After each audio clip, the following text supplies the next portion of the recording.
High court కూడా చెప్పింది. కాబట్టి 1975 యాక్ట్ ప్రకారం ఇది ప్రైవేటు భూమిని గవర్నమెంట్ తీసుకుంది. అప్పటి తర్వాత ఈ భూమి 5 ఎకరాల 15 కుంటల భూమి ప్రస్తుతం ఏదైతే ఉందో ఈ భూమి ఇప్పుడు రాష్ట్ర ముఖ్యమంత్రి రేవంత్ రెడ్డి గారు, అట్లాగే హైడ్రా కమిషనర్ రంగనాథ్ గారు, అట్లాగే కాంగ్రెస్ పార్టీ సీనియర్ నాయకుడు మాతో పాటు ఆయన అన్నదండలు మాకున్నాయి. ఈ పోరాటంలో ప్రతిసారి మాకు సహకరించాడు.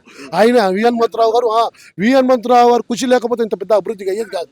కాబట్టి ఆయన అట్లాగే రోహిన్ రెడ్డి గారు ముఖ్యమంత్రి గారు పర్సనల్ మనిషి ఆయన, ఈ నలుగురు పోరాటం.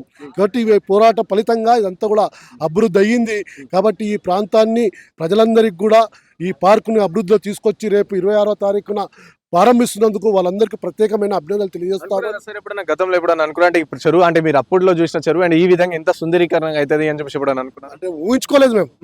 వాళ్ళు 150 రోజుల్లోనే ఇంత అభివృద్ధి చేసిరంటే మనం ఊహించుకోలేదు. అసలు హైడ్రా కమిషనర్ గారు అసలు రంగనాథ్ గారు మెచ్చుకోవాలి. అట్లాగే రాష్ట్ర ముఖ్యమంత్రి గారు కూడా 150 రోజుల్లో ఒక 5 ఎకరాల భూమిని మొత్తం ఈ రకంగా అభివృద్ధి చేయడం అంటే ఇంతకంటే చరిత్రలో నిలిచిపోయే పరిస్థితి. కాబట్టి మేము ఈ ప్రాంత ప్రజలందరూ కూడా కోరుతున్నాం, ముఖ్యమంత్రి గారికి ప్రత్యేకమైన అభినందనలు తెలియజేస్తా ఉన్నాం. ఎందుకంటే ఈ రకమైన అభివృద్ధి చేసి మాకు అందిస్తున్నందుకు వారికి ప్రత్యేకమైన అభినందనలు తెలియజేస్తా ఉన్నాం.